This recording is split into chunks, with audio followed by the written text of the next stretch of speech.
Ya, Bismillahirrahmanirrahim. Assalamualaikum warahmatullahi wabarakatuh. Selamat pagi semuanya. Ya, Alhamdulillah kita bisa bertemu ya secara sinkronus begitu untuk pertemuan kali ini. Sebelumnya mohon maaf sekali karena kondisi kesehatan ya dan harus isolasi sehingga dan memang belum memungkinkan untuk banyak ngomong ya pada pertemuan sebelumnya sehingga saya belum bisa mengisi secara sinkronus ya. Sebelumnya terima kasih ya sudah meluangkan waktunya di hari weekend ya karena memang sangat sulit sekali ini kalau misalnya dilihat di pekan depan tuh sangat sudah penuh di weekday, khawatirnya nanti malah kesulitan ya untuk mencari jadwal-jadwal berikutnya dan materinya nanti khawatirnya ada tertinggal begitu. Jadi mohon maaf ini mengambil waktu weekendnya. Dan juga terima kasih ini saya sudah dengan inisiatif ini adik-adik mahasiswa sudah mengirimkan tugas ya, summary begitu terkait webinar yang dari Prof. Kuat begitu ya. Jadi, nah ini nanti saya minta mohon bantuannya. Ini saya sudah buat eloknya yang untuk Kom B ya, yang Kom A ini on the way. Nanti saya akan berikan linknya, mohon bergabung ke elok. Nanti minta tolong diupload ulang ya untuk summary-nya supaya lebih mudah assessment-nya atau grading-nya ya. Khawatirnya kalau di email ya memang ada sih, cuman khawatirnya terlewat ya karena tidak otomatis dibuat tabulasi gitu. Jadi kalau di elok itu kita ada dari sisi teacher atau dosen ada tabulasi, jadi bisa langsung terlihat ya. Nanti akan saya sampaikan lebih detail untuk setiap kelas. Ya, baik, kita langsung saja. Jadi untuk mata kuliah ini gitu ya, mata kuliah deepening ini atau pembelajaran mesin mendalam ya. Ini kebetulan saya diberi tugas ya oleh program studi oleh departemen. Nah, saya mengampu sebelum UTS atau hingga UTS begitu ya. Nanti setelah UTS akan diampu oleh Bu Yunita begitu. Nah, ya tentunya karena ini deepening mata kuliah Anda mengambil mata kuliah ini, Anda sudah mengambil mata kuliah pembelajaran mesin ya semester lalu atau mungkin tahun lalu ya pembelajaran mesin. Jadi Anda sudah paham ya terkait pembelajaran mesin. Nah, deepening ini sebenarnya lanjutan begitu lanjutannya, tetapi kita fokusnya ya ke deep neural network. Jadi apa saja materi yang akan kita bahas gitu, materi yang akan kita bahas ya. Ini kita akan belajar terkait deepening ya tentunya, tapi sebelum itu nanti kita ke tradisional NN ya. NN yang dimaksud di sini adalah neural network ya. Jadi sudah nol ya ini ya. Oke. Neural network, kemudian ini kita, jadi yang pertama nanti kita belajar dulu terkait single layer neural network, kemudian ada single layer perceptron gitu ya. Kemudian nanti kita belajar multi layer perceptron dan backpropagation ya. Nah, dari situ dari multi layer perceptron baru kita bawa ke deep neural network ya. Ke deep neural network. Di deep neural network ada beberapa hal yang akan dipelajari di arsitektur, mulai dari activation function-nya, kemudian loss function-nya, dan softmax gitu ya. Dan kemudian juga ada terkait dengan proses komputasinya, itu ada normalization, ya, layer, hyperparameter, dan proses inisialisasi. Nah, nanti ini hingga UTS ya. Jadi setelah itu nanti UTS. Nah, kemudian berikutnya setelah UTS nanti Anda akan belajar terkait varian arsitektur di deep learning gitu ya.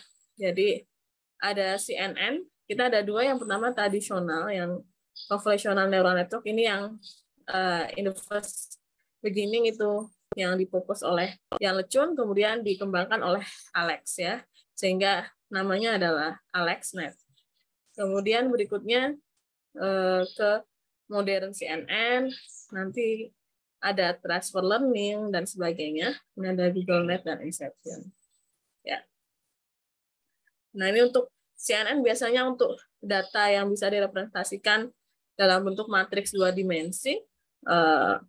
Ya biasanya memang idealnya untuk data citra atau image, tetapi tidak hanya itu ya. Yang penting bisa direpresentasikan dengan data 2 dimensi. Kemudian berikutnya adalah recurrent neural network untuk data yang berbasis sequence. Ya, nah ini nanti variannya ada GRU, LSTM ya. Ya yang terbaru transformer itu ya. Saya nggak tahu nanti sempat apa nggak. Nah ini setelah UTS akan di-handle oleh Bu Yunita. Ya.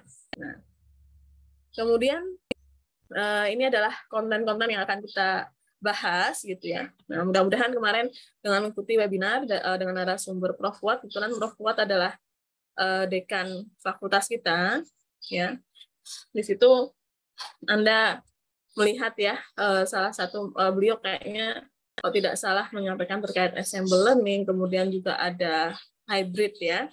Di situ Anda semoga punya insight ya bagaimana menghybrid atau membaurkan metode, kemudian bagaimana suatu proses invensi ya atau apa fokus alat itu ya dimulai in the beginning dari 0 sampai bisa dipasarkan kepada masyarakat gitu ya.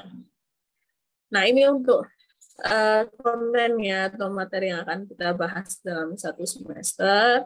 Kemudian berdasarkan itu ada learning outcomes ya atau sebenarnya course outcome atau setelah Anda kuliah deep learning harapannya bisa ngapain saja gitu ya.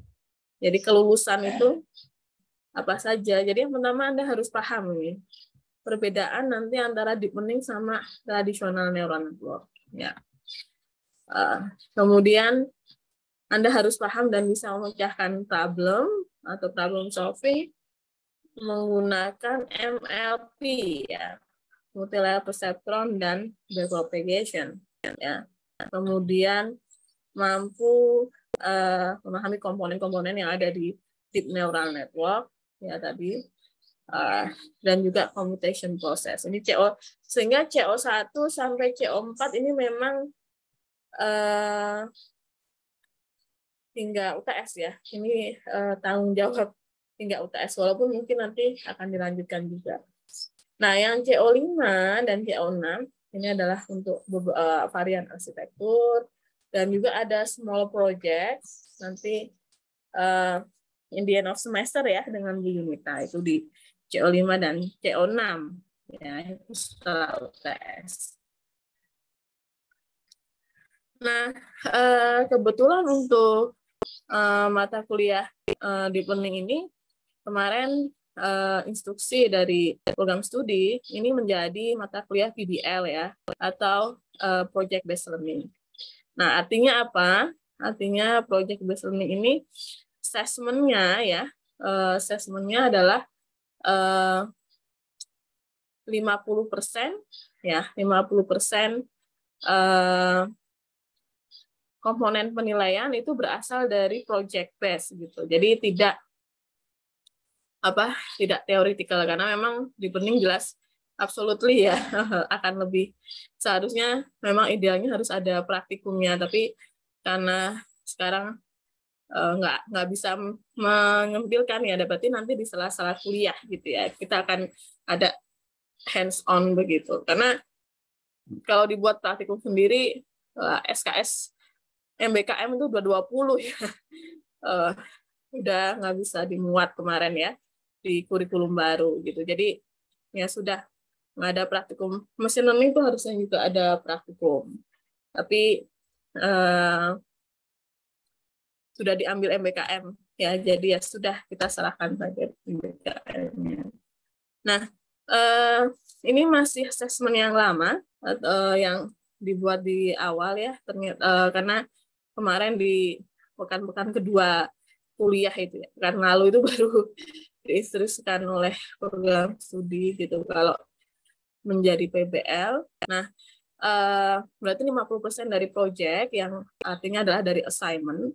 Saya sudah diskusi dengan Bu Yunita, berarti ya idealnya kan kontribusi penilaian itu 50% hingga UTS, kemudian 50% setelah UTS. Nah, saya kebetulan handle yang 50% sebelum UTS. Nah, 50% sebelum UTS itu nanti 25%-nya itu berasal dari assignment yang bersifat project based ya, dan ada 2 tugas ya. 2 tugas project based. Maksudnya kita men-solve suatu case atau memecahkan suatu kasus ya. Itu ada 2 tugas. Kemudian 25% itu bersifat theoretically dan juga UTS-nya. UTS-nya mungkin hanya 20%, 5% untuk assignment yang bersifat theoretical ya. Seperti kemarin summary of webinar dan seterusnya. Ya, nanti akan kami update ini karena baru diskusinya juga baru beberapa hari yang lalu gitu ya, nanti akan kami update dan akan kami upload di Elok ya untuk assessment-nya.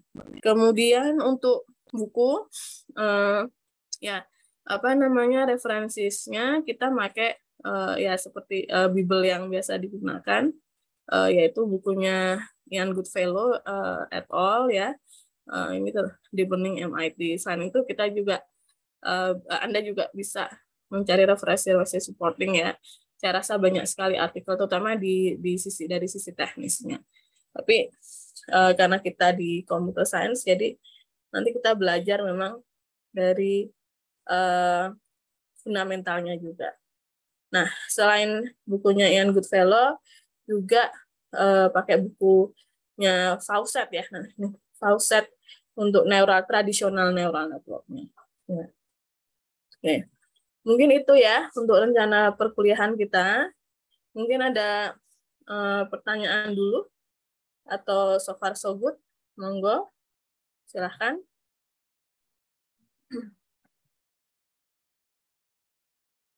Sudah jelas? Mungkin saya sampling saja. Ini Mas atau Mbak ya, Nanda Junior. Mana? Hadir, Bu. Oh, Mbak ya. Oke, sorry. Iya, Bu. Mbak Nanda gimana, Mbak Nanda? Ada Sejauh pertanyaan ini enggak? masih jelas, Bu. Sejauh ini masih jelas dan belum ada pertanyaan. Oh, baik ya. Oke, terima kasih. Saya sampling aja ya. Jadi saya asumsikan insya Allah masih so far so good ya. Oke, nah selanjutnya sebelum kita masuk ke materi yang pertama, yaitu untuk tradisional neural network, kita review dulu sedikit ya terkait machine learning, karena ada beberapa hal yang tidak saya confirm ya. Yaitu terkait tipe pembelajaran ya, karena ini khawatir nanti ada miss. Oke, nah pembelajaran mesin itu kan pada intinya adalah kita membuat mesin atau komputer itu bisa belajar dari data gitu ya, sehingga mesin atau komputer bisa menghasilkan suatu rekomendasi atau decision gitu. Nah, tipe belajarnya dari data itu macam-macam ya. Ada yang tipenya supervised, ada yang unsupervised dan reinforcement learning. Nah, sekarang kita sebagai human atau manusia, gimana cara membuat si komputer itu bisa belajar dari data, kan gitu ya. Nah, itu disebut dengan machine learning gitu ya. Jadi yang kita membuat ya, ngajari gitu, tapi yang diajarin itu bukan manusia. Yang diajarin itu adalah si komputer atau mesin. Ya, kita membuat komputer atau mesin sehingga dia bisa belajar dari data, learn from data. Nah, Gimana caranya? Nah, berarti kita kan kita kalau memberikan atau nyuruh komputer tuh gimana sih? Ya, we have to make an algorithm gitu ya. Jadi kita bikin algoritma. Ya, human itu membuat algoritma sehingga si komputer nanti bisa belajar learning algorithm dari bisa belajar dari data tersebut. Nah, tipe pembelajaran ada 3 ya. Karena belajarnya ini juga terinspirasi dari manusia kalau belajar gitu ya. Jadi manusia itu dalam kehidupannya ya itu learn from experiences kan gitu. Jadi kita belajar dari ya pengalaman adalah guru yang paling berharga gitu kan. Nah, gimana sih tipe belajarnya manusia gitu ya. Nah, ini ada yang supervised, unsupervised, reinforcement. Tentu tidak terbatas hanya ini saja, tapi 3 tipe ini yang dijadikan apa namanya utama gitu ya. Nah, ini saya review sedikit. Mungkin saya mau minta tolong Mas apa namanya Rangga Rahman, ada ya Mas Rangga? Hadir, Bu. Oke, Mas Rangga kalau ya seingatnya aja, yang ini juga bukan ujian, cuman biar saya nggak ngomong terus gantian ngomongnya. Kayak yang mungkin yang masih diingat terkait dengan supervised learning, Mas Rangga. Boleh pakai contoh, boleh pakai penjelasan, silakan.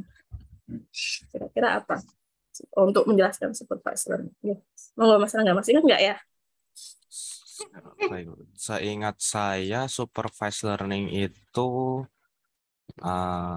salah satu metode dari machine learning yang menggunakan dataset yang sudah diberi label untuk trainingnya, Bu.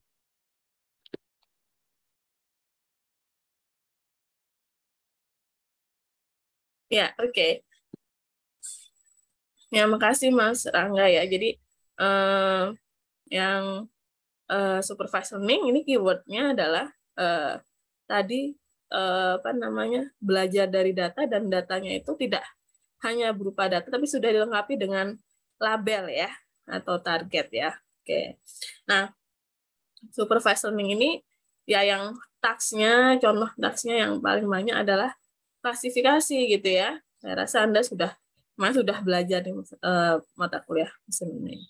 Kalau klasifikasi labelnya berupa kelas ya, misalnya kita mau classify atau mengklasifikasikan mana yang misalnya dari data X-ray image dari paru-paru mau mengklasifikasikan mana yang suspek COVID dan mana yang tidak kan gitu ya. Ada 2 kelas di situ. Jadi dari awal itu sudah jelas kelasnya gitu ya.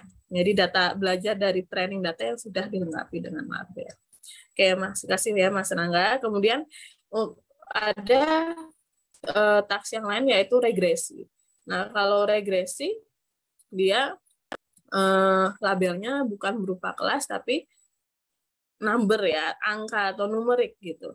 Jadi contohnya adalah forecasting ya, misalnya kita mau forecast jumlah kasus COVID untuk 2 minggu ke depan atau mungkin sekarang yaitu misalnya inflasi ya. Sekarang efek dari COVID dan sebagainya ada inflasi ya. Inflasi tidak hanya di Indonesia tetapi seluruh dunia gitu kan. Nah, kita ingin memforecast apa namanya bagaimana level inflasi. Tentunya ya, itu supervise karena sudah ada label di awal, tetapi labelnya bukan berupa kelas ya. Kalau regresi ini labelnya berupa apa namanya ini ya numerik atau number ya. Jadi kalau misalnya sebentar saya contohkan ya.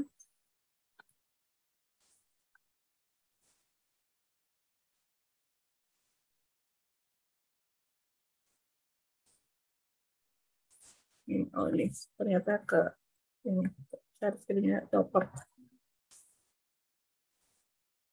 Nah, misalnya ini berupa data ya. Mana berupa data? Saya bisa lihat berupa data ya.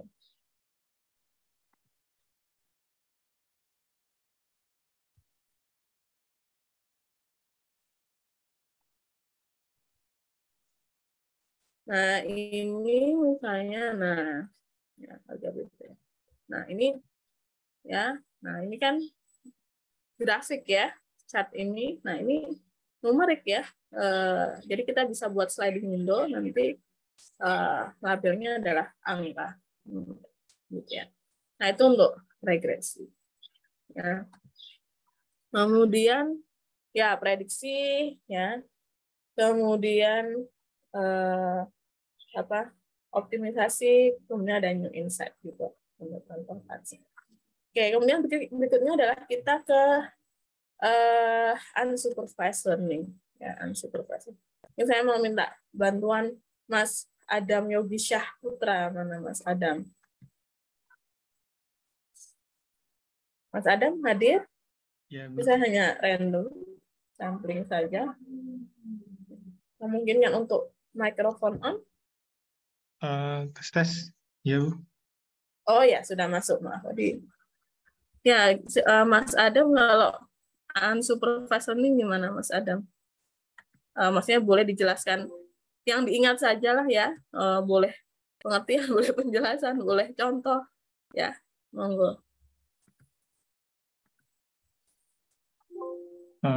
Kalau seingat saya dari pembelajaran mesin kemarin itu, unsupervised learning itu lebih ke kayak mengenali pola dari dataset, Bu, buat mengklasifikasikan data tersebut. Tapi datanya itu belum ada kelas atau labelnya.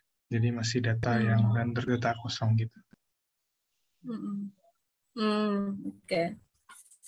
Ya. Oke, makasih Mas Adam ya. Ya. Jadi memang kalau unsupervised, ya ini supervised ini kan terbimbing dengan apa? Karena sudah memiliki label ya di awal. Sedangkan kalau unsupervised itu tidak ada labelnya. Nah, contohnya bagaimana? Contohnya misalnya ya ini misalnya di kelas ini ya ini kelas A dan Kom B ini jadi satu ya ini untuk pertemuan kali ini ada 50 mahasiswa gitu ya. Nah, contoh taksnya yang paling mudah adalah di clustering gitu ya. Nah, taks clustering itu berarti mengelompokkan. Jadi saya mau ngasih tugas kelompok nih ke kelas deep learning gitu ya. Nah, ya sudah. Saya misalnya ya udah dibuat 10 kelompok. Nah, biasanya mahasiswa itu kan akan tanya ya di kelompoknya ditentukan atau buat sendiri. Saya biasanya pasti buat sendiri. Nah, oleh karena itu biasanya mahasiswa akan membuat kelompoknya masing-masing ya. Jadi ada saya kan ya ini 10 gitu ya, 10 kelompok. Nah, 10 kelompok itu biasanya ya kalau ini manusia saja gitu ya, berkelompok itu Anda masuk kelompok, sebuah kelompok untuk tugas saja, itu biasanya akan join dengan grup atau kelompok yang memang serk ya dengan Anda. Maksudnya serk itu dalam arti mungkin ada kedekatan ya, kedekatan misalnya sama-sama mungkin asalnya sama atau sama-sama punya hobi yang tertentu yang ternyata sama gitu ya. Jadi ada serak di situ. Jadi sebenarnya antara dalam suatu kelompok itu pasti memiliki similarity atau kesamaan untuk suatu karakter atau komponen. Nah, data juga seperti itu gitu ya. Jadi untuk unsupervised learning ini memang tidak ada label di awal, tetapi untuk datanya itu kita develop algoritma yang membuat data itu bisa membentuk kelompok sehingga in order to satu kelompok itu memiliki kemiripan pada satu karakter, minimal pada satu karakter atau komponen atau atribut tertentu. Ya. Jadi outputnya clustering ya kelompok saja gitu. Jadi kalau saya seperti mahasiswa mengerjakan kelompok ya udah 10 kelompok di cluster Anda pakai algoritma gitu ya. Nah, apakah ya jadi 10 kelompok gitu kan? Tapi apakah itu sudah selesai? Nah, biasanya kalau hanya berupa kelompok saja ya itu belum bisa dianalisis ya, kita belum mendapatkan informasi yang lebih dalam. Nah, lah biasanya unsupervised learning ini dilanjutkan gitu dengan analisis selanjutnya, misalnya kalau sudah ada kelompok ya atau klaster, cluster itu biasanya dilanjutkan dengan task, bukan klasifikasi ya, hati-hati ya itu yaitu dilanjutkan dengan task interpretasi ya, karena istilahnya karena kalau klasifikasi dia disupervise ya, jadi dilanjutkan dengan interpretasi ya, hati-hati ini maksudnya interpretasi gimana gitu ya, misalnya tadi saya kelas ini 10 kelompok ya tadi ya, dan saya tidak mematok jumlahnya, jadi mungkin ada yang kelompok yang ada 2 mahasiswa satu kelompok, tapi ada yang banyak, it's okay ya, karena saya tidak membatasi misalnya seperti itu. Nah ya sudah dapat 10 kelompok, tapi kan we don't have any information, more information ya, cuma hanya kelompok. Nah selanjutnya saya mau ngecek nih setelah tugas kelompoknya dikerjakan, saya mau lebih tahu gitu ya, si ini nih kelompok apa aja sih. Jadi saya punya kelompok 1 sampai kelompok 10. Nah ini tahap interpretasi gitu. Jadi kelompok 1 kita cara menginterpretasinya adalah melihat member atau anggota kelompok yang menyusun kelompok tersebut. Misalnya kelompok 1 ada 4 orang gitu, kebetulan 4 mahasiswa. Jadi kayak punya 4 data ya, member atau anggotanya. Nah 4 data itu kita lihat ini data apa aja sih. Kalau mahasiswa saya lihat nih mahasiswanya siapa aja gitu ya, mengapa mereka bisa membentuk satu kelompok, pasti punya karakter yang sama, ciri khas yang sama. Oh ternyata nih kelompok 1 adalah kelompok mahasiswa yang asalnya sama-sama dari Jakarta ya, saya contohnya ya. Oke. Ini grup 1 atau kelompok 1 itu from Jakarta gitu ya. Nah kemudian kelompok yang kedua, ini setelah dilihat lebih jauh, lebih dalam ke anggotanya, oh ternyata kelompok 2 ini sama-sama anak Himakom gitu ya. Nah ini loh 2 sama-sama anak Himakom, misalnya isinya 5 orang gitu ya. Jadi ini yang disebut dengan interpretasi ya. Dan tidak ada relation between one cluster to another cluster for interpretation gitu. Jadi nggak ada relasi sebenarnya. Maksudnya misalnya yang kelompok 1 dari Jakarta, kelompok 2 berarti harus dari daerah asal juga, enggak gitu. Ini apa dari ini ya, dari Jogja ya? Enggak. Kita lihat member dalamnya. Oh, ini anggota Himakom. Jadi ada ciri khasnya. Nah, itu untuk unsupervised learning. Ya. Nah, ini tasknya clustering, nanti dilanjutkan dengan interpretasi. Ya punya mahasiswa dulu ya 2 tahun atau setahun yang lalu ya, lupa. Tugas akhirnya adalah kita mengcluster mental health ya, di situ, karena setelah itu pada saat proses interpretasi itu biasanya butuh ya, kalau cuman mahasiswa terus ini kan kita bisa, tapi kalau mental health itu proses interpretasinya butuh expert di bidangnya. Jadi kemarin kita kolaborasi sama orang psikologi ya, jadi itu skripsi mahasiswa S1 ya, cuman kebetulan saya ada ini juga masuk di jurnal Q4, jurnal Scopus Q4 ya, itu lupa ya. Ini saya tunjukkan aja gitu ya. Nah biasanya proses interpretasi itu tidak, kemungkinan pasti akan bukan kemungkinan pasti ya, biasanya membutuhkan bantuan dari expert juga ya.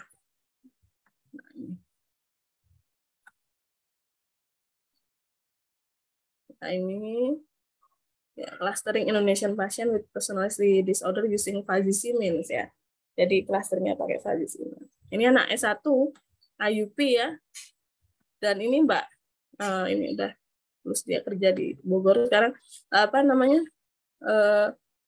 in the beginning di awal bimbingan saya udah ngeklaim nggak jago ngoding gitu ya. Tapi ya kalau ngoding semua anak Ilkom harus ya at least Anda harus belajar ya. Tapi alhamdulillah bisa lulus ya, maksudnya, dan lulus on time dan bisa masuk ke jurnal Q4 dan sekarang juga sudah bekerja di tempat yang sangat baik. Ya, ya ini just intermezzo aja. Ya. Oke. Nah, jadi itu ini untuk clustering. Nah, task yang lain adalah dimensionality reduction, ini untuk feature selection dan sebagainya ya. Sama kan kita nggak tahu feature mana nih atau yang atribut mana yang paling kontributif. Salah satu caranya adalah kita pakai unsupervised. Oke, kemudian berikutnya adalah reinforcement learning ya. Mungkin saya mau minta bantuan Mbak Nia Milatul Iza ya. Ada ya Mbak Nia Milatul Iza? Ada, Bu. Ya, monggo Mbak Nia ya. Maaf, gimana ya, Bu? Soalnya ini tempat saya kurang jelas tadi. Gimana? Maaf. Maaf, tadi sebelumnya tempat saya kurang jelas sinyalnya, jadi kurang terdengar. Oh ya, coba Mbak Nia mungkin masih ingat terkait dengan reinforcement learning. Mungkin bisa lewat contoh atau mungkin reinforcement itu apaan sih gitu ya. Kalau saya ingat saya, reinforcement learning itu algoritma machine learning gitu ya, Bu, yang bisa nentuin perilaku gitu dari akhirnya. Perilaku dari? Akhirnya, jadi kayak nentuin aksi gitu. Perilaku dari agent ya? Ya, agent. Oh ya, oke. Ya, itu aja Mbak Nia.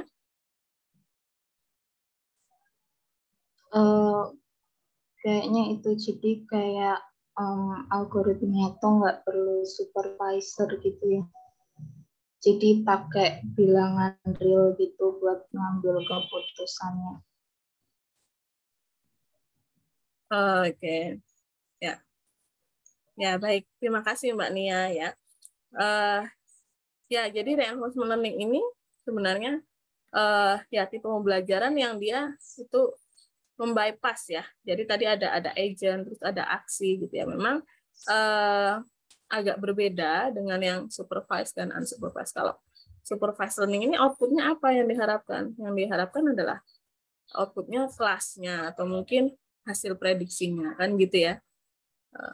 Kalau unsupervised, output yang dihasilkannya clustering ya hanya kelompoknya saja. Yang tadi task selanjutan interpretasi itu the next task gitu ya. Walaupun kalau cluster tanpa interpretasi jadinya biasanya kurang informasi,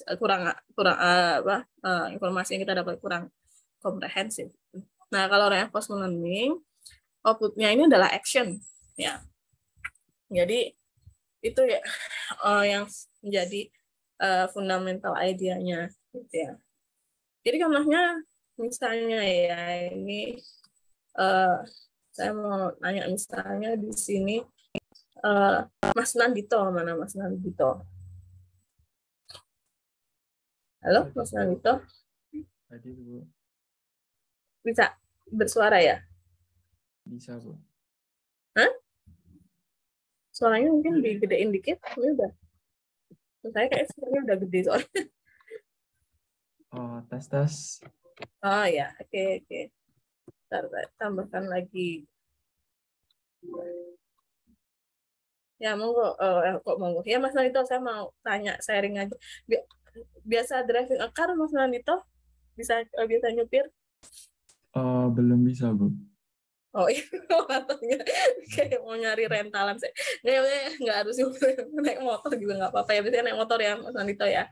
Bisa Bu, bisa. Ini asli dari mana, Mas Nandito? Asli Jogja.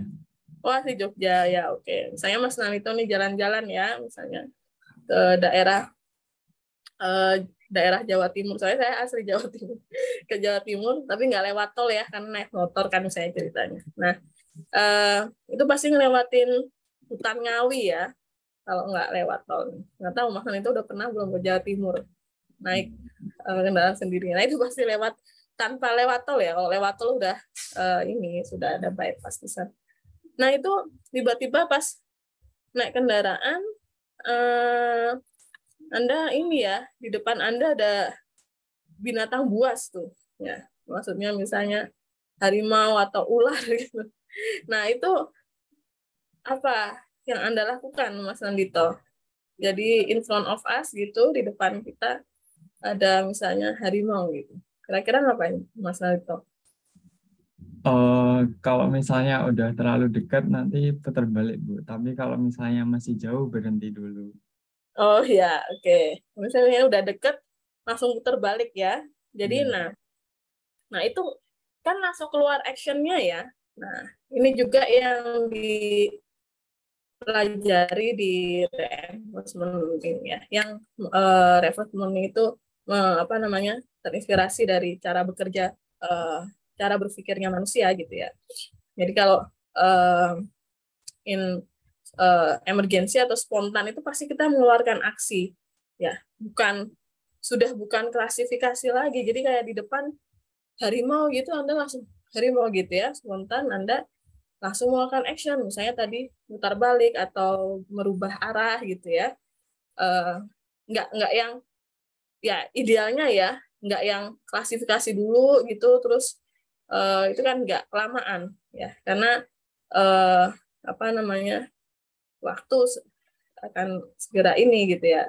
Nah, ini di reinforcement learning. Jadi reinforcement learning ini outputnya adalah action gitu ya. Nah, outputnya adalah action, sehingga ya task-tasknya adalah misalnya real time decision ya. Jadi real time ya.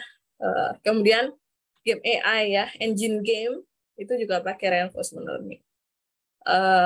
Karena komputer itu ya, tadi kita mau ngajarin komputer supaya dia bisa mikir kayak manusia kan gitu ya. Nah, saya manusia terus melawan komputer, main game.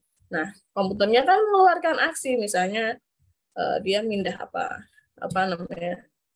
Saya punya penelitian tuh game Mancala itu ya. Nah, game dakon itu kalau ada yang tahu game dakon kalau di Jawa.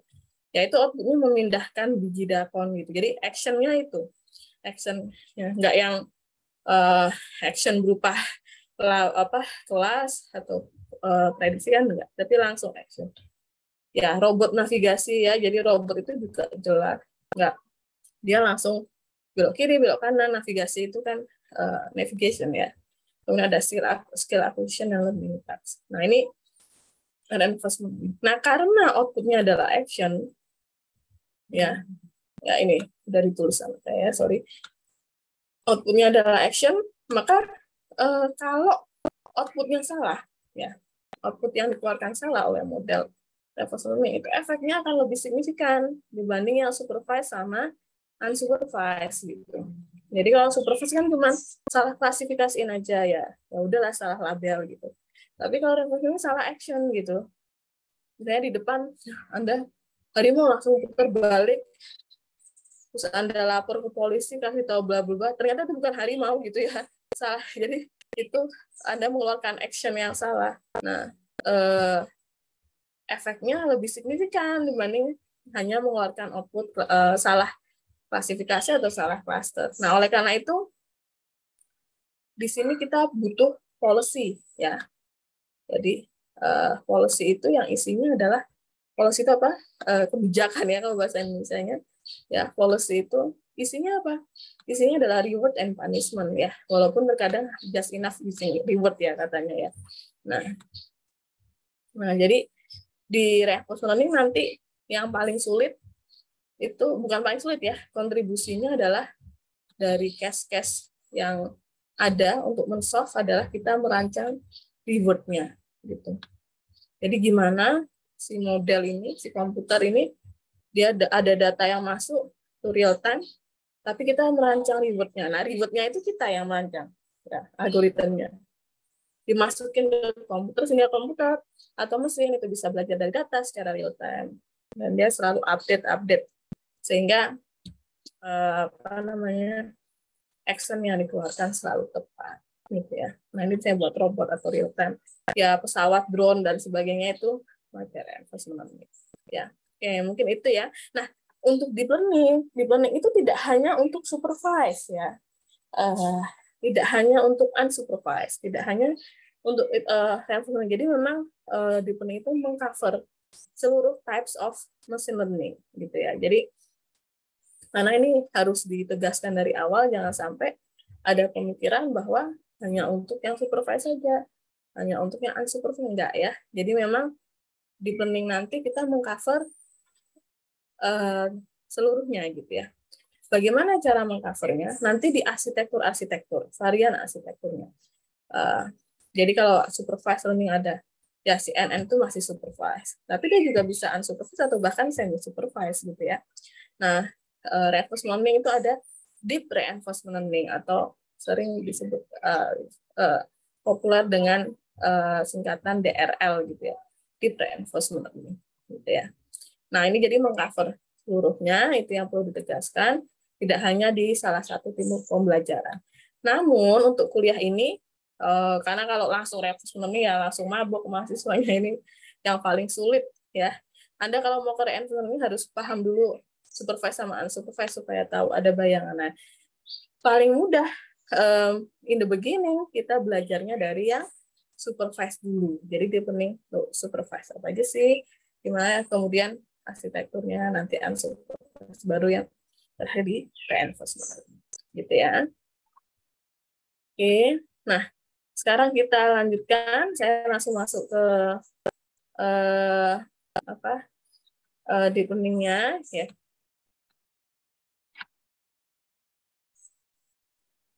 Saya lupa sampai belum perkenalan, tapi sudah usah perkenalan ya. Mungkin beberapa sudah ada yang kenal, itu juga sudah ada di Elok nanti ya.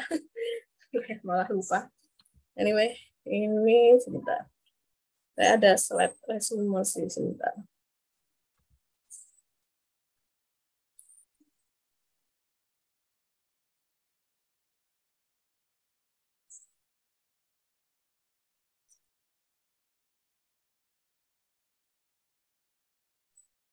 Ya. Nah, ini perkenalannya ya. Tadi saya udah banyak ngomong, tapi saya lupa. Nah, ini nama lengkap saya. Kemudian biasanya saya dipanggil Bu Afia. Kemudian memang research interest saya di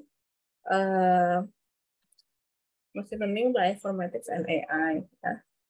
Terus saya S3 di Jepang. Kemudian ya saat ini di MKA atau S2 AI. Nah, ini beberapa publikasi terbaru saya di tahun 2022.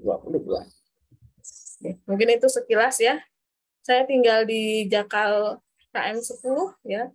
Lumayan jauh sih dari 6 sampai 7 kilo. Tapi aslinya dari Jawa Timur ya. Saya dulu dari Nganjuk ya. Mungkin apa namanya? Pada nggak tahu ya. Kabupaten Nganjuk. Itu kabupaten kurang populer sih. Biasanya saya bilangnya kabupaten sebelahnya Madiun. Kalau Madiun kan terkenal tuh. Nah, sebelahnya ada kabupaten namanya Nganjuk. Yang itu sekilas perkenalan. Nah, nanti kalau misalnya Anda ada pertanyaan, ya sesuatu bisa email dan atau bisa WA juga ya. Kita punya grup WA itu sudah, dan nomor WA saya juga sudah ada di sini. Ya. Oke. Mungkin itu apa namanya kenalannya. Kemudian kita lanjut ke materinya ya, ini. Nah ya, tadi ya yang saya tekankan bahwa si deep learning ini absolutely memang dia mengcover tiga tipe pembelajaran ya. Jadi supervised, unsupervised learning, dan juga semi supervised learning ya. Semi supervised learning yang diantara supervised dan unsupervised. Ya. Kemudian, nah kita belajar dari yang supervise dulu ya. Approach pendekatan itu harus yang paling mudah dulu ya, jangan melunjak.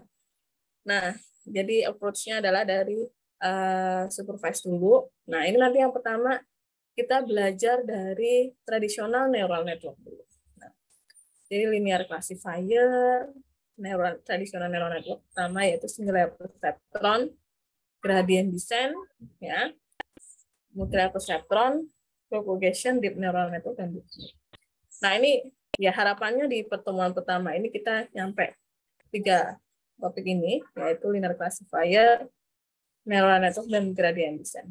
Nah, setelah ini harusnya ada hands-on dulu ya, untuk make sure kalau Anda paham. Ya. Kita pakai case dan pakai spreadsheet ya, tapi di pertemuan yang akan datang, ya, pertemuan berikutnya.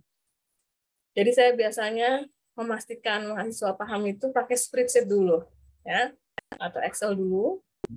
Setelah itu, kalau sudah benar, ya, dengan data yang relatif sedikit dulu, baru diubah ke codingan, ya.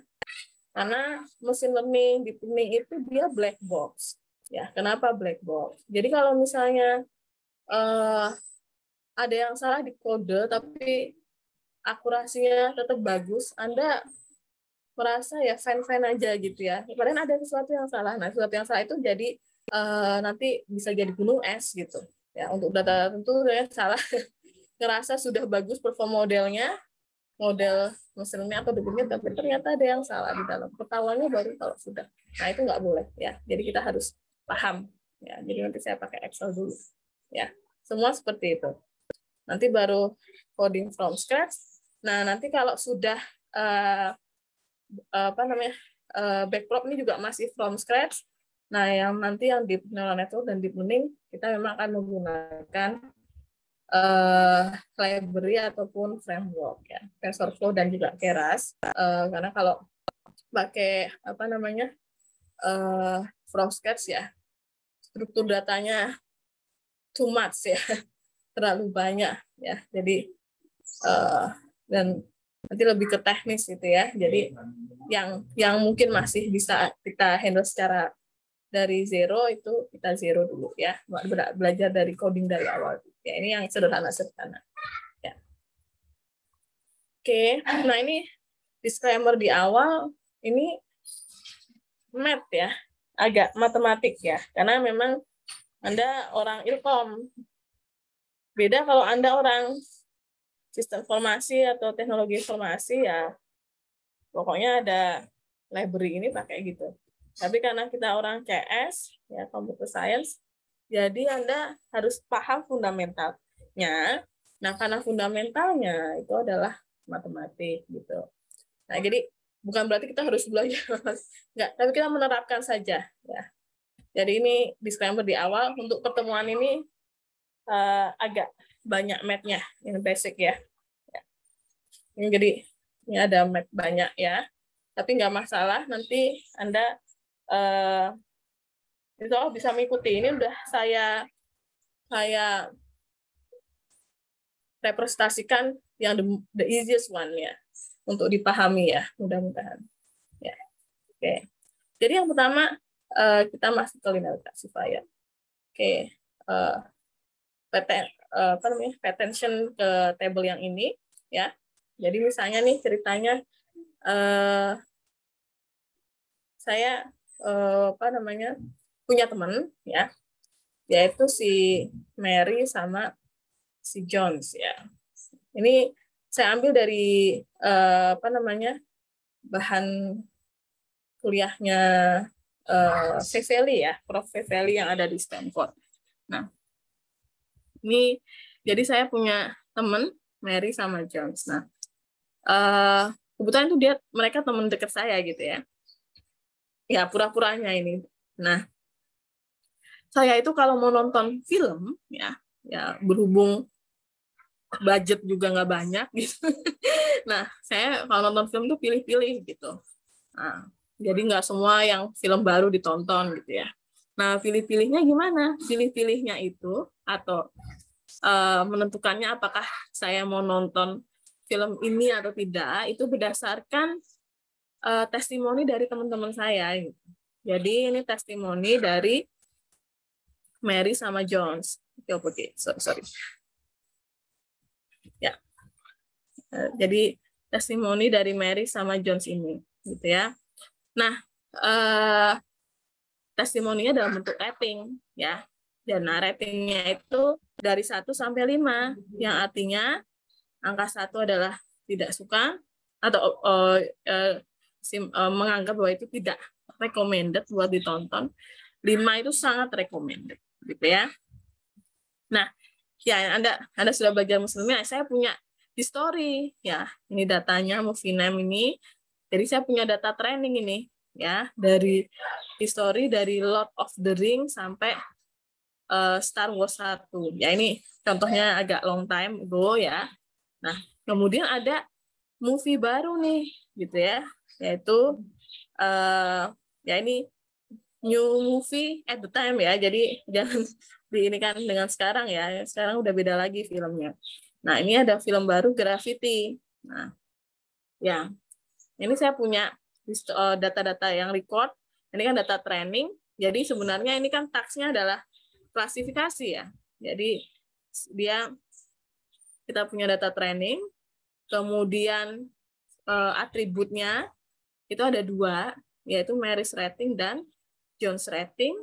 Kemudian ini adalah klasifikasinya, kelasnya, apakah nonton atau tidak, yes or no. Nah, sekarang ada Gravity, data baru, ya, data testing. Nah, ini kalau kebetulan ini si Mary sama Jones doesn't give any clue, ya. Mereka 3-3 semua gitu. Jadi kan pas di tengah jadi netral semua, bingung juga nih gitu. Mau nonton atau enggak gitu. Nah, kira-kira gimana ya gitu.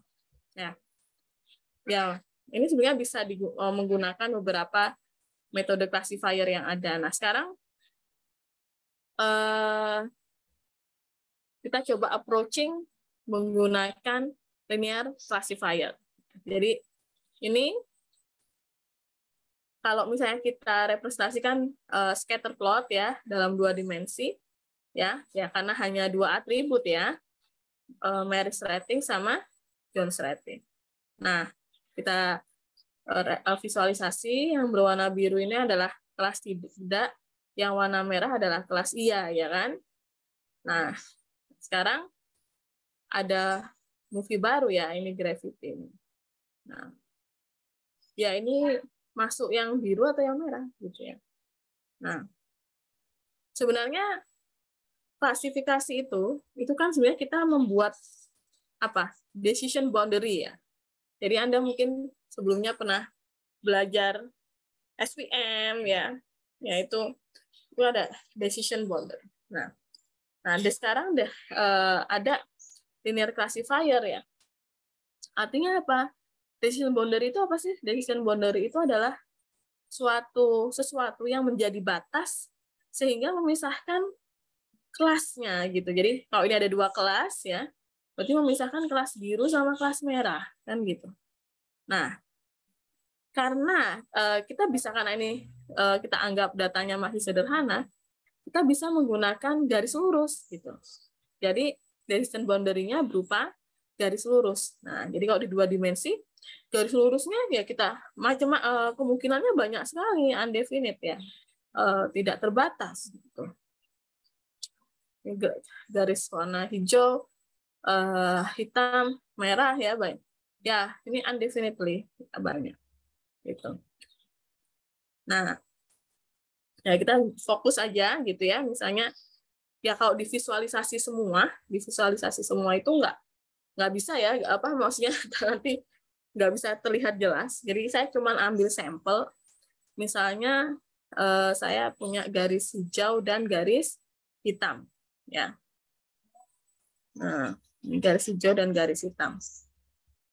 Nah, garis hijau dan garis hitam ini contoh garis yang menjadi decision boundary. Nah, sekarang kita tujuannya apa sih? Nah, kita mau memecahkan Gravity tadi, ya. Nah, memecahkan Gravity dia tuh mau kelas biru atau kelas merah. Ya, pertama pakai training data dulu. Kita mencari garis lurus yang terbaik. Apa sih artinya yang terbaik?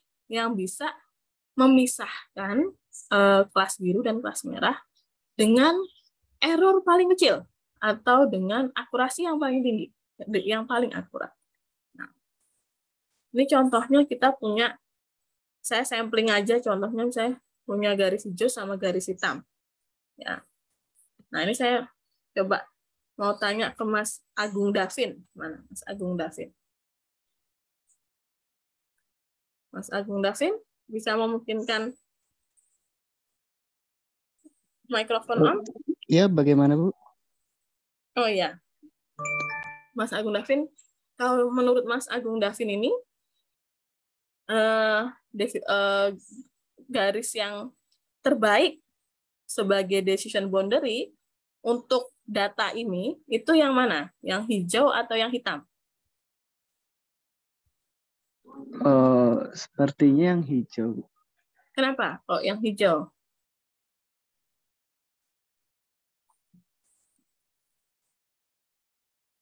Maaf Bu, saya jujur masih belum terlalu paham. Gimana? Maaf, saya belum terlalu paham Bu. Oh ya, oke. Mungkin Mas dibantu, mungkin Mas Thomas Budiarjo, Mas Thomas ya panggilannya. Kalau Mas Thomas,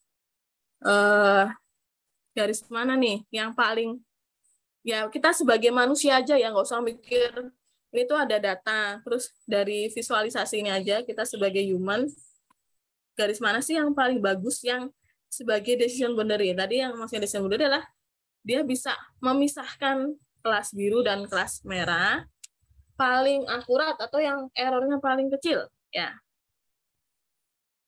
Mungkin Mas Thomas, menurut Mas Thomas yang mana tuh? Mungkin menurut saya yang hitam, Bu. Yang hitam. Kenapa yang hitam? Karena dia lebih dekat ke data yang paling dekat dengan boundaries, garisnya itu. Oke. Ya, makasih Mas Thomas. Mungkin satu lagi ya.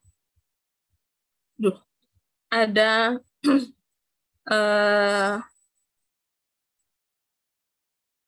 Mbak Raihan Putri ya ini. Mbak tahu ini ya. Memungkinkan untuk mikrofon on, Mbak? Halo? Mohon maaf, saya lagi di luar, di jalan. Oke. Mungkin Mbak Syuhra Putri. Iya, Ibu. Ya? Bagaimana Mbak Syuhra? Sebelumnya saya itu Ibu mahasiswa pertukaran belajar dari Ibu. Jadi untuk mata ini saya belum mendapatkannya, Ibu. Ya emang belum mendapatkan, makanya ini kan disampaikan. Tapi Ya, oke. Ya. Oke, sudah. Mungkin Mas Fadilah Rizky Fatoni. Hadir, Bu. Oke, Mas Fadilah. Kalau saya sepertinya yang hijau, Bu. Kenapa yang hijau, Mas Fadilah? Karena yang bagian atas itu kayaknya untuk yes, yang bagian bawah untuk no. Oh, yang atasnya hijau gitu ya, region atasnya hijau, yang ini ya, itu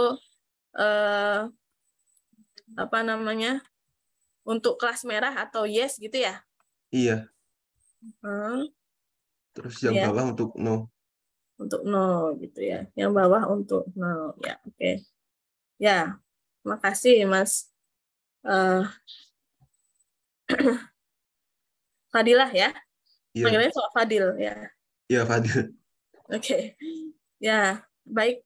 Nah, iya, jadi memang ini tadi saya sampaikan kita sebagai manusia ya, maksudnya nggak usah dipikir, jangan melihat rumus-rumus dulu. Jadi ini ada dua garis hijau dan garis hitam. Tadi kita ingin mencari kan di antara dua garis ini mana yang lebih baik untuk kasus ini gitu ya, untuk data ini. Yang lebih baik adalah yang hijau memang. Kenapa? Karena dia sebagai decision boundary dia bisa memisahkan paling akurat ya. Akurat itu gimana sih? Yang errornya paling kecil. Jadi memisahkan secara tepat ya yang merah di zona merah, yang biru data biru di zona biru gitu. Jadi nggak ada yang terlepas. Kalau yang hitam ya walaupun tadi ini lebih dekat sih Bu, jadi cuman ada satu data yang ini jadi nyempil ya. Yang satu data ini warna biru kok jadi ikut zona merah nanti kalau pakai garis yang hitam gitu ya. Jadi memang yang paling untuk contoh ini yang paling baik adalah garis yang hijau. Nah, kita harus tahu definisi baik itu. Yang terbaik itu adalah yang akurat atau errornya minimal, ya, error dari hasil klasifikasinya. Gitu ya. Nah, kalau gitu graffiti kalau berdasarkan garis ini ya, graffiti masuk kelas mana gitu. Mungkin Mas Fajar merah di Wangkara mana? Mas Fajar merah di Wangkara.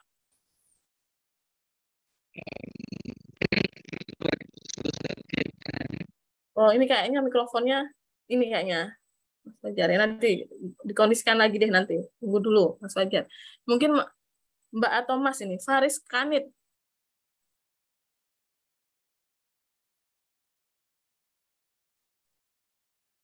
Mungkin untuk on mikrofonnya.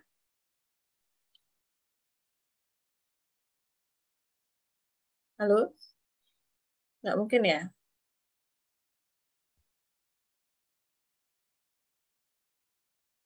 Mungkin Mas Nandito. Mana Mas Nandito?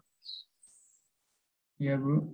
Oh ya, Mas Nandito. Nah, ini tadi sudah ya Mas Nandito yang kita yang terbaik, yang lebih baik itu memang yang hijau karena bisa memisahkan zona merah dan zona biru ya secara paling akurat atau yang errornya paling kecil. Nah, sekarang kalau data graffiti itu berarti dia masuk zona mana, Mas? Atau dia masuk kelas apa? Hijau atau merah atau biru? Masuk ke zona biru, Bu. Zona biru ya, oke. Nah, ya bisa terlihat ya. Oke, makasih Mas Nandito.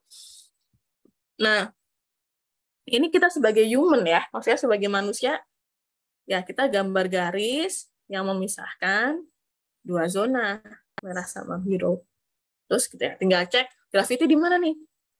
Posisinya kan 3.3 karena si Maris ratingnya 3, Josh ratingnya juga 3. Posisinya di sini. Nah, ya wis, berarti dia masuk zona biru walaupun untuk mepet gitu ya. Ya berarti apa namanya? Tetap ya tidak recommended untuk ditonton filmnya. Jadi keputusannya berdasar. Jadi ini menentukan kelas berdasarkan linear classifier. Nah, sekarang kita mau bikin komputer bisa kayak gitu. Ya, ini kan secara human, secara manusia. Nah, manusia gampang ya gambar-gambar gini, ya. Terus, oh ini ada insight ya. Nah sekarang kita mau bikin komputer atau mesin sehingga memiliki kemampuan seperti ini, kemampuan mengambil keputusan. Dia bisa membuat garisnya, ya kan gitu. Tadi manusia kan kita bikin garisnya, kemudian memilih garis yang terbaik, ya. Artinya apa garis yang terbaik? Adalah garis yang sehingga dia sebagai decision boundary sehingga errornya paling kecil, ya. Setelah itu dia bisa menentukan data baru ini masuk ke kelas apa, kan gitu. Gimana nih ngajarin komputernya?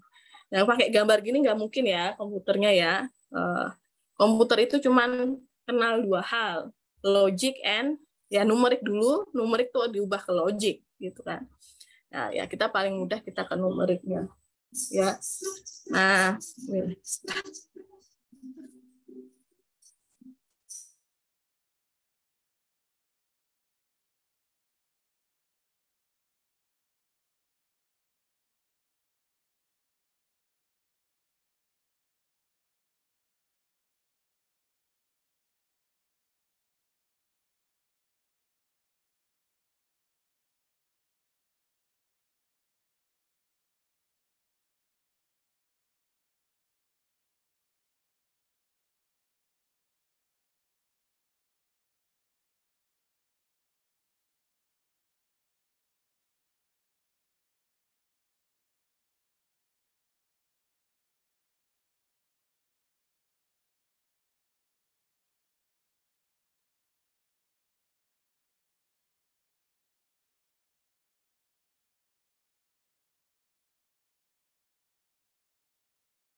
Ya, mohon maaf ya. Kita lanjut lagi. Aduh.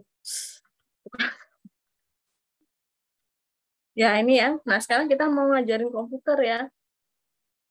Nah, ngajarin komputernya gimana caranya gitu kan.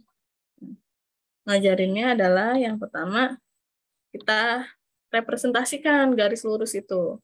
Ya, karena kan ini memang linear classifier berupa garis lurus. Kita kasih tahu komputer representasi garis lurus. Nah, garis lurus itu mungkin Anda waktu belajar di SMA atau di kalkulus, kayaknya enggak deh ya, di mana sih itu? ALE ya, algebra linear, garis lurus, misalnya saya punya 2 dimensi gini, saya punya garis lurus. Gini ya, garis lurus G, gitu ya. Nah, Anda waktu, ya, apa namanya, garis lurus ini bisa direpresentasikan dengan kalau waktu SMA dulu ya. Ini kita ngomong SMA ya, mudah-mudahan juga masih ingat. Ya, itu ini kelas reguler, berarti kan dulu masuk UGM-nya lewat seleksi UM-UGM atau SMPTN ya, atau SBMPTN dan sebagainya. Nah, itu udah mastering lah ya, garis lurus itu salah satu. Karena saya dulu masuk tim pembuat soal UM-UGM juga, pasti kita keluarin 1 atau 2 soal. Ya. Dulu ya, karena saya udah terlalu banyak kerjaan. Nah, ini saya punya garis AX plus BY plus C sama dengan 0. Ini persamaan garis lurus bentuk normal. Ya, masih ingat ya waktu SMA. Gradiennya adalah minus A per B ya, gradiennya. Nah, ya, persamaan garis lurus ini waktu SMA kayak gitu ya. Karena memang kalau SMA itu hanya mengenal aksisnya sampai 3, X, Y, Z. Ya. Nah, sekarang kita kembangkan ya. Nah, waktu kuliah, misalnya ada suatu garis H, ya, misalnya kan ini garis H, ya. Nah, satu garis H. Nah, karena garis lurus itu tidak hanya di 2 dimensi, tetapi bisa lebih, ya, lebih dari 2 dimensi. Space-nya, feature space-nya itu, ya ini kebetulan Maris rating sama Jones rating aja atributnya. Tapi Anda ya waktu Anda belajar pembelajaran mesin itu apa namanya, garisnya itu atributnya bisa lebih dari itu, jelas, absolutely ya. Nanti kalau data-data yang real itu jarang sekali hanya 2 atribut, ya 10, 100, 500, bahkan ada yang ribuan gitu ya. Jadi kalau kita representasikan jelas tidak di 2 dimensi. Nah, maka kalau yang waktu SMA hanya X, Y saja, ya. Nah, kalau di kuliah kita sudah pakai tensor, ya, yaitu datanya itu tidak direpresentasikan X, Y, Z yang terbatas, tapi kita sudah pakai matriks, ya, itu matriks X. Nah, matriks X ini adalah matriks data. Nah, datanya itu bisa memiliki atribut tidak terbatas ya, bahkan sampai ratusan, ribuan juga bisa. Jadi ini in general. Nah, untuk contoh kasus yang ini yang sederhana, ya hanya 2 dimensi ya, karena contohnya paling gampang dulu. Nah, ini X-nya adalah X1, X2. Nanti kalau X3 gimana ya? Tambah X3, tambah X4, X5, dan seterusnya. Ya, gitu. Kemudian, waktu di SMA dulu, yang membedakan antara satu garis dengan garis yang lain apa? Ya, misalnya ya, nih, garis hijau sama garis hitam. Yang bedain apa? Yang bedain adalah gradien dan konstanta ya istilahnya dulu. Konstantanya yaitu sebenarnya nilai yang membedakan adalah nilai A, B, dan C-nya antara satu garis dengan garis yang lain. Nah, ini juga sama bahwa kita punya koefisien ya, yaitu kita representasikan nilai A dan B ini direpresentasikan dalam θ. Nah, θ-nya ini jumlahnya mengikuti dari jumlah atribut dari data ya. Jadi θ1, θ2. Jadi A ini menjadi θ1, B ini menjadi theta 2 representasinya.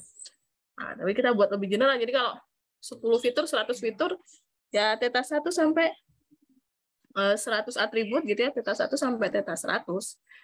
Kemudian kalau waktu SMA dulu C itu adalah koefisien. Nah, kalau di kuliah kita namanya B atau bias. Ya, jadi suatu garis itu sebenarnya kan lurus, vertikal atau horizontal, tapi dia ada kemiringan yang membuat dia bias atau bias. Ya, sehingga kalau kita representasikan dalam bentuk perkalian matriks ini adalah theta transpose dot matrix X plus B. Ya, maksudnya bagaimana? Transposnya, ya, misalnya ini adalah hasil theta transpose theta 1, theta 2, ya, kemudian ini matriks maksudnya, ya, di dot matrix, hasil dot matrix itu selalu skalar, ya, atau angka, satu angka dikali X1, X2. Ya, ini kan kalau dijabarkan, ya, dijabarkan, kembali lagi ke sini, theta 1 kali X1 ditambah theta 2 kali X2 ditambah bias. Ya. Nah, sekarang kita ngajarin ini ke komputer. Nah, komputer kalau diajarin dalam bentuk seperti ini, dalam bentuk matriks, nah Anda sudah belajar programming. Ada ya struktur data matriks kan ada, ya, 2 dimensi. Itu data array yang dalam bentuk 2 dimensi. Nah, nanti kita bisa kita pakai Python, dia udah tensor dan sebagainya. Ya, sudah. Oke. Nah, sekarang berikutnya ya tadi sudah. Nah, persamaan garis lurus itu kan ya, tadi yang contohnya nih persamaan garis H misalnya. Ini 2x1 minus 3x2 plus 5. Ini kan persamaan contoh aja nih misalnya ya. Ini persamaan garis warna hijau. Nah, kalau kita masukkan angka, misalnya ada data, misalnya Lord of the Rings ini ya, 1,5 kita masukkan, outputnya kan angka. Padahal ini klasifikasi, Bu. Gitu. Gimana gitu? Nah, karena persamaan garis lurus itu kalau titik-titik yang ada di tepat di garisnya itu pasti sama dengan 0. Tapi kalau yang ini saya data merah, data biru, gimana melabelinya, mengklasifikasinya, kasih kelasnya gitu. Padahal outputnya persamaan garis lurus kan angka. Nah, maka kita butuh normalization atau normalisasi. Nah, salah satu normalisasi itu tujuannya apa? Tujuannya adalah kita menormalisasi angka-angka dari hasil dari persamaan garis lurus ini sehingga regionnya atau nilainya itu terbatas, value-nya. Misalnya dari 0 sampai 1. Sehingga kita bisa membuat threshold atau batas ambang yang di bawah 0,5 misalnya kelas biru, yang di atas 0,5 nanti jadi kelas merah. Nah, salah satu fungsi normalisasi atau sering disebut dengan activation function atau fungsi aktivasi adalah yang saya gunakan yang mostly used dulu, tapi tidak terbatas ini ya, yaitu sigmoid function. Fungsi aktivasi yang lain banyak, ada 10H, ya, ada bisigmoid, ya banyak. Tapi yang mostly used and easiest one adalah sigmoid function. Fungsi sigmoid function ini seperti ini, ya. 1 dibagi 1 eksponensial minus Z, ya. Apa sih wujudnya sigmoid function? Dia wujudnya seperti ini. Jadi dia asintot, ya. Hasilnya itu asintot ke 0 dan 1. Maksudnya seberapapun inputnya, pasti mentoknya paling kecil ke 0, paling besar ke 1. Ya. Nah, dulu masih ingat ya, apa namanya asintot ya. Ya ini review saja ya maksudnya. Nah ini kalau sudah gini kita misalnya hasil dari kita masukkan ke PGL, bukan pegel ya, tapi persamaan garis lurus itu 1000 lah. 1000 itu kelas apa? Kita masukkan dulu ke fungsi aktivasi ini. Oh ternyata dia kok 1000 itu angkanya adalah 0,6 nih di sini. Oh 0,6 Dia di atasnya 0,5, dia berarti masuk kelas kedua, misalnya kelas merah. Gitu. Ya. Kalau misalnya 10 berapa ya? Misalnya kita masukkan, misalnya ada yang nilainya 10. 10 kalau kita tak masukin dulu ke sigmoid, oh ternyata dia nilainya 0,05. Oh, berarti dia kelas ke-1 atau kelas biru. Jadi itu. Nah, ini bisa kita ajarkan ke komputer ya, karena bentuknya numerik representasinya dan dalam bentuk matrix function ya, matrix function ya. Nah, jadi tadi ini ceritanya untuk bagaimana sih mengklasifikasikan suatu data menggunakan linear classifier. Dan kita sudah bisa merepresentasikan dalam bentuk math and numeric, sehingga ini bisa disusun pseudocode-nya supaya ngajarin si komputer itu bisa kayak manusia itu mikirnya. Ya. Anyway, ternyata gitu ya, dari linear classifier approaching ini, ya, ini bisa direpresentasikan dalam bentuk neural network loh sebenarnya pada hakikatnya. Ya, jadi ini konsep ini yang dituliskan oleh Geoffrey Hinton. Ya, Geoffrey Hinton itu adalah salah satu founder Bapak deep learning ya. Geoffrey Hinton usianya sekarang sudah 70 tahunan. Di tahun 80-an, enggak 70-an ya, hampir ke 80, dia propose single layer perceptron. Dan ini adalah konsep yang dia tuliskan di manuskrip dia di tahun 70-an gitu. Jadi ya apa namanya? Ya, riset gitu ya. Riset itu pada tahun dulu 70-an belum ada apa-apanya, tapi baru saat beliau di usia 70, ya tahun 70 tahun, kebetulan beliau sekarang di usia 70 berapa ya, 73 atau berapa, itu baru orang-orang menyadari dan sangat disruptif ya, deep learning kan sangat disruptif gitu ya. Ya itulah penelitian, nggak bisa bentuknya instan. Cuman kalau di Indonesia ini pemerintahnya semua minta instan. Ya ini sharing ya. Jadi penelitian yang sifatnya fundamental itu nggak disupport, tapi penelitian yang sifatnya terlihat wow gitu akan disupport. Padahal untuk mendapatkan hasil yang terbaik harus ada fundamental yang kuat ya. Kayak di Jepang itu malah yang paling tinggi dananya yang bisa fundamental, kebalikan dari Indonesia ya. Ya tapi gimana ya keadaannya gitu. Yang penting bisa survive ya. Ini intermezzo ya. Nah, jadi kembali lagi ke sini ya. Nah, kayak kita punya persamaan garis lurus, kita punya fungsi aktivasi. Nah, ternyata sebenarnya si linear classifier ini adalah representasi matematik dari single layer perceptron. Apa sih single layer perceptron itu? Ya, ini yang di-invent atau dipropose oleh Hinton tadi. Jadi, manusia itu punya saraf. Nah, sarafnya itu adalah saling terkoneksi. Ya, jadi kalau misalnya Anda, ini mbak-mbak biasanya, tapi mas-mas ya juga ya. Nanti kalau jadi cowok harus bisa masak juga ya.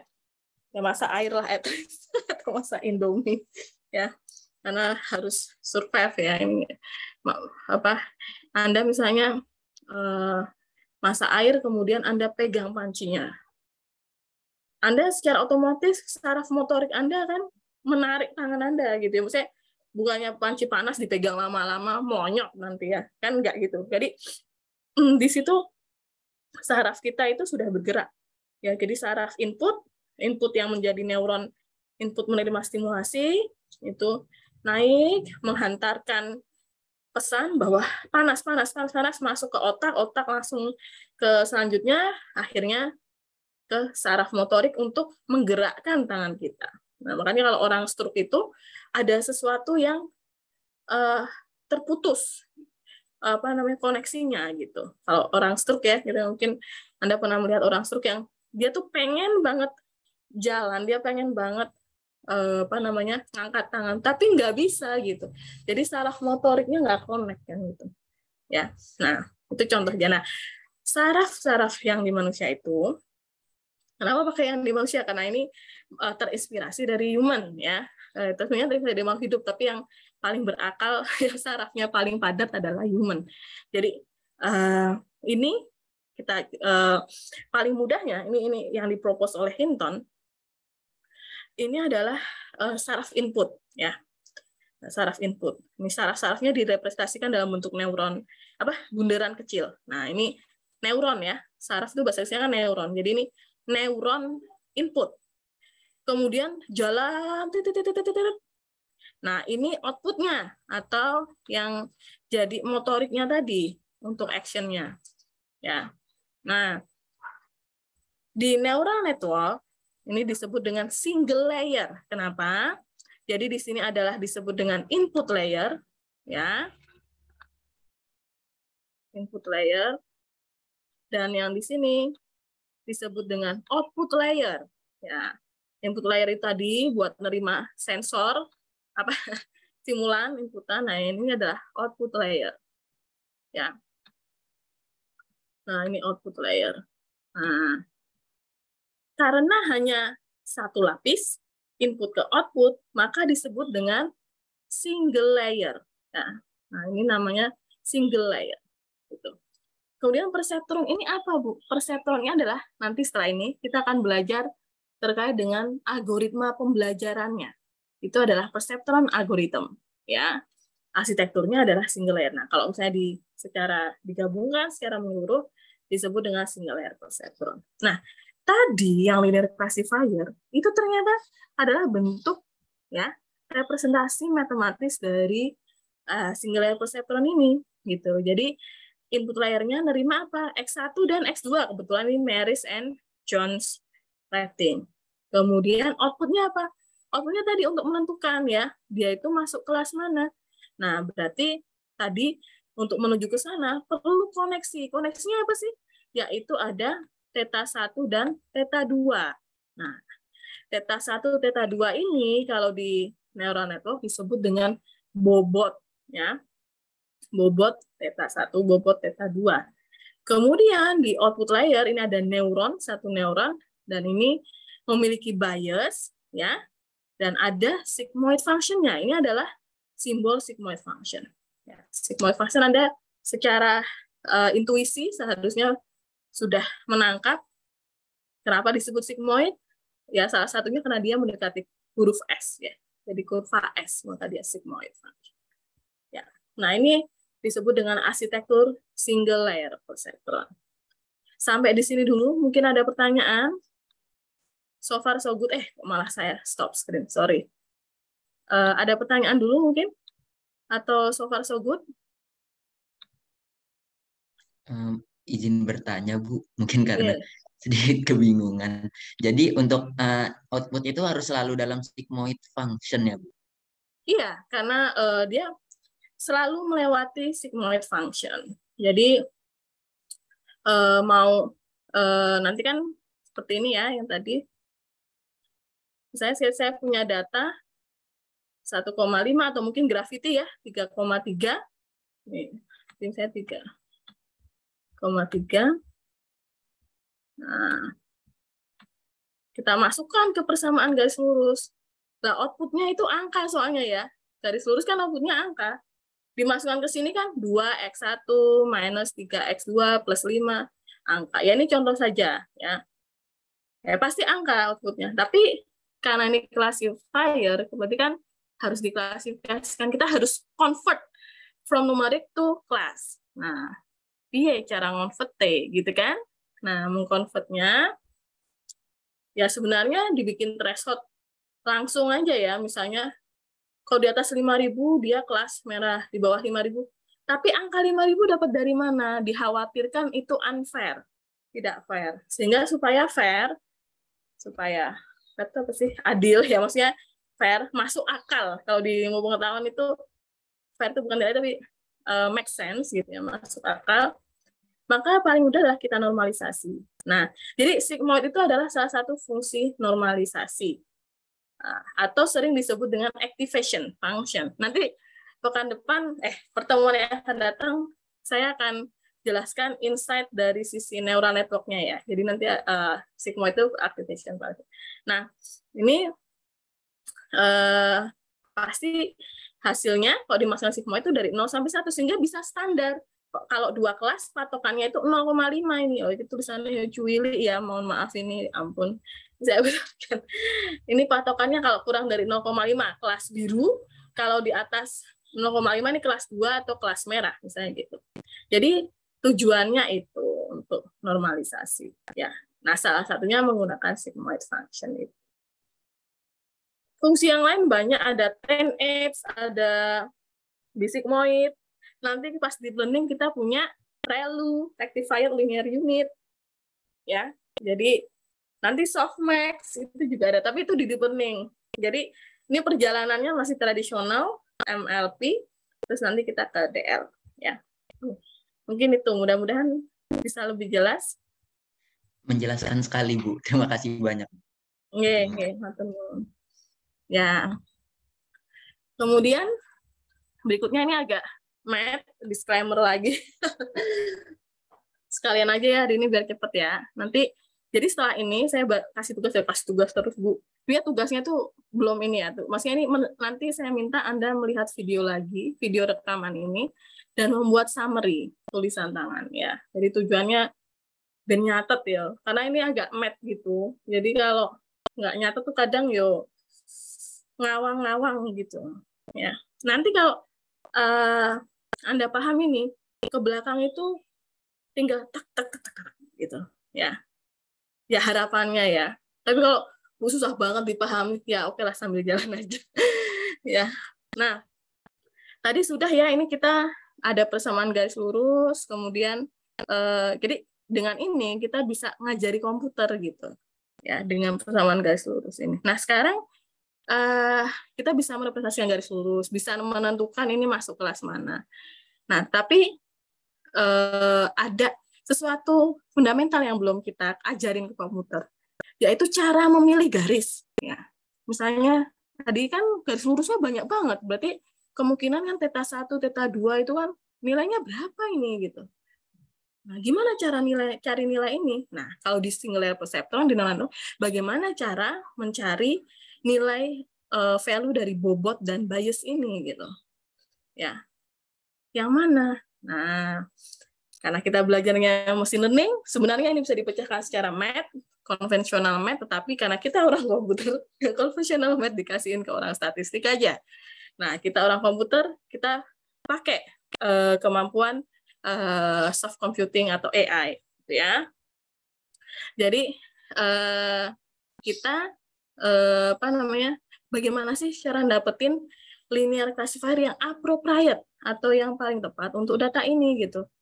Yang hijau yang bukan manusia, kalau manusia lihat aja gambarnya langsung kling gitu ya. Nah, tapi kalau komputer piye, masuk komputer. Nah, ini kita ngajarin komputernya adalah yuk kita belajar dari error ya. Jadi learning from error gitu. Nah, kita harus mendefinisikan dulu error yang dimaksud. Nah, emang apa sih objektifnya? Jadi semua itu harus ada objektifnya. Kita ngajarin komputer untuk mencari linear classifier terbaik yang errornya minimal, gitu kan? Atau yang paling akurat. Nah, error minimal itu gimana? Nah, error minimal, kita harus mendefinisikan fungsi error. Nah, nanti kalau Anda baca referensi, itu ada yang menyebutkan error function, ada cost function, ada loss function, ya. Nah, error function, cost function, loss function ini istilahnya memang ini various macam-macam istilahnya, tapi exactly same, ya. Jadi persis sama. Kenapa kok beda-beda? Karena ya ada filosofi idea di belakang, tapi singkatnya saya ceritain sama. Ya, jadi mungkin Anda nanti pakai TensorFlow, dia nyebutnya loss function. Tapi waktu pakai misalnya PyTorch nanti beda lagi, ada UR. Terus yang itu ada error function, tapi exactly same gitu ya. Jadi Anda ini di sini concern-nya adalah exactly same, Anda jangan bingung. Nah, sekarang errornya adalah errornya harus kita definisikan. Jadi kita mau ngajarin komputer yuk pilih garis yang paling baik komputer. Nah, dia kalau nggak dikasih tahu emang garis yang baik yang gimana gitu kan? Ya, yaitu yang errornya paling kecil atau yang akurat gitu. Error paling kecil tuh yang gimana? Error tuh apa? Kan kita harus definisikan. Ya, error itu adalah prediksi minus target. Jadi hasil prediksi perbedaan antara hasil prediksi dengan data sebenarnya. Ya, contohnya misalnya garis hijau ini. Ini kan kita sebagai decision boundary tadi, hasil prediksinya mana yang zona merah terklasifikasi atau diprediksi menjadi merah semua ya, zona merah, yang biru semua. Nah, ini yang errornya 0. Tapi kalau yang garis hitam, ini ada satu data warna biru yang dia malah diprediksi jadi merah gitu loh, zona merah. Nah, berarti ya errornya ini ada satu nih si garis hitam. Ya, gitu kan. Jadi kita harus mendefinisikan. Nah, komputer itu harus dikasih tahu secara jelas, dia itu bukan makhluk hidup, ya. Bagaimana caranya? Caranya yang pertama, algoritmanya adalah ya, tadi ini ya, kita kan punya persamaan garis lurus. Yang pertama, ya garis lurus undefinite pertama, kita ngasih nilai theta 1, theta 2, dan base itu secara random dulu. Ya, karena kan kita nggak tahu mana, ya kebetulan kalau visualisasi sih ini gampang, tapi kita secara random dulu. Pick randomly ya. Nah, setelah random, kita hitung errornya. Ya, kalau masih tinggi, maka kita harus belajar dari error. Makanya disebut dengan machine learning from error. Ya. Nah, belajar dari error tuh gimana maksudnya? Maka dari kesalahan dari error itu, ya, kita akan mengupdate atau merubah nilai tetanya, gitu ya. Jadi ini theta 1 yang baru. Kalau ini kan yang pertama nih, yang randomly pick randomly. Nah, ini yang pertama. Terus kita cari theta 1 yang baru, theta 2 yang baru, dan bias yang baru. Tapi gimana nyari yang baru? Bukan yang random lagi. Nanti kalau random lagi, itu namanya brutal. Nah, supaya nggak brutal, kita belajar dari error. Nah, errornya gimana? Nah, errornya itu nanti kita belajar sehingga dia menentukan nilai perubahan nilai delta theta ini. Bu, gimana Bu caranya? Nah, filosofi idealnya, ya, delta theta 1 ini, perubahannya itu berdasarkan nilai errornya gitu ya. Nah, error itu fungsinya macam-macam ya, bisa tadi absolute prediksi minus target, bisa juga fungsi kuadrat. Nah, yang paling sering digunakan itu fungsi kuadrat. Ya, untuk contoh ini juga yang paling mudah ya. Nah, fungsi kuadrat ini ya Anda pernah belajar di kalkulus fungsi kuadrat ya. Ini nggak belajar kalkulus lagi, cuman mereview aja. Jadi kalau misalnya kita ingin, kita punya fungsi errornya berupa fungsi kuadrat, kita in order to-nya, objektifnya, errornya itu minimal. Untuk mendapatkan nilai minimal dari suatu fungsi kuadrat adalah dia berada di titik minimal. Ini kan karena fungsi terbuka ya. Nah, titik minimal itu berarti artinya first derivatifnya sama dengan 0. Ya, berarti kita cari dulu nih first derivatif alias turunan pertama. Oke, anyway diikuti aja. Ini cuma kalau nggak suka math-nya ya didelok wae ya. Ini adalah first derivative, kita turunkan chain rule. Jadi 2 kali fungsi ini kemudian diturunkan fungsi. Jadi ini karena terhadap theta 1 maka kita akan memberikan turunan terhadap theta 1-nya. Kemudian ini dijabarkan ada sigmoid tadi ya. Ya, kemudian ini tadi sudah. Nah, kemudian ini adalah turunan fungsi sigmoid itu 1 minus GZ kali GZ. Jadi di sini 1 minus G kali G, kemudian ini chain rule dicari turunan terhadap theta 1-nya, kita dapatkan 1 minus G kali G dikali turunan ini adalah X1. Yang lainnya 0 karena dia tidak memiliki variabel theta 1. Ya. Kemudian kita gabungkan, ya ini digabungkan, yang ini di sini ngambil naikin ke atas sehingga kita dapatkan cering gitu ya. Delta theta 1 sama dengan 2 ya kali G ya, fungsi G ini prediksi ya. Fungsi G prediksi minus Y yaitu target ya. Kemudian yang ini ya kita ganti ya, yaitu 1 minus prediksi ya, dikali prediksi, dikali X1. Nah, jadi ini fungsinya untuk update data theta 1-nya. Ya, data theta 2-nya berarti 2 kali prediksi minus target, 1 kali 1 minus prediksi, kali prediksi kali X2. Yang bias, 2 kali prediksi minus target, kali 1 minus prediksi, kali prediksi, dikali 1 sebenarnya, tapi kan dikali 1 jadi tidak dituliskan. Nah, ini adalah fungsi. Terus Bu, gimana ngasih tahu ke komputernya? Anyway, nggak usah mumet di function-nya, tapi kita cukup menggunakan formula yang di sini. Jadi kita punya data prediksi kan, hasil prediksinya ada, targetnya ada, 1 minus prediksi, prediksi kali X1. Beres. Ya. Nah, supaya nggak bingung, nanti kita akan hands-on, tapi di pertemuan yang akan datang. Ya. Jadi, algoritmanya gimana? Ngajarin komputer tadi. Pertama, kita inisialisasi dulu weight atau tetanya dan bias secara random. Ya. Kita hitung errornya. Kalau errornya masih tinggi, kita update bobot dan biasnya. Cara mengupdate-nya adalah mengikuti formula ini. Ya. Di mana data theta 1-nya kita ambil dari sini. Ya. Sedangkan alpha itu apa? Alpha inilah yang disebut dengan learning rate. Ya. Learning rate. Learning rate ini, ya. Jadi, kita kan ini mencari rekomendasi perubahan berdasarkan fungsi error. Bisa kita adopsi 100% atau kita pakai sebagian aja gitu. Nah, kalau 0,1 kita cuma pakai 10% aja. 0,3 kita pakai 30% aja. Nah, biasanya emang ini yang paling sering digunakan ya 0,1 sampai 0,3. Kadang ada yang lebih small learning rate ya. Nah, ini parametrik. Jadi untuk suatu data atau kasus itu beda-beda value learning rate-nya. Kita harus melakukan eksperimen. Tetapi nanti ada beberapa optimization function.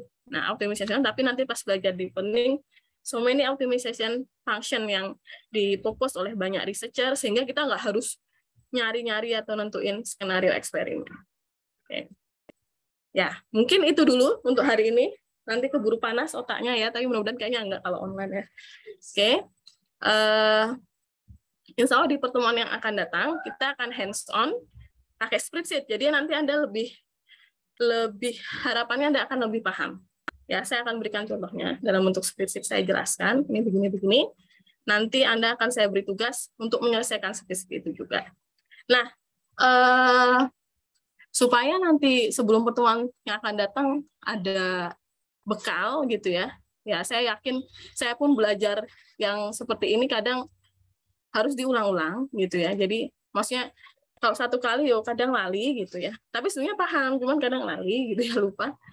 Jadi tugasnya ini membuat summary aja ya, summary tulisan tangan dari kuliah hari ini, materi kuliah hari ini. Ya, nanti slide-nya akan saya upload, recording-nya juga akan saya upload. Dan itu deadline upload summary-nya di Elok adalah sebelum kuliah pertemuan yang akan datang. Kalau Kom B di hari Kamis, kalau Kom A di hari Jumat. Gitu ya. Ya, saya minta tulisan tangan sendiri ya, supaya membekas di otak ya. Oke, mungkin itu dulu. Ada pertanyaan dulu mungkin sampai di sini? Atau sudah cukup nggak? Gimana? Mas Irfan Amri, mana Mas Irfan Amri? Iya, Bu. Apakah masuk, Bu?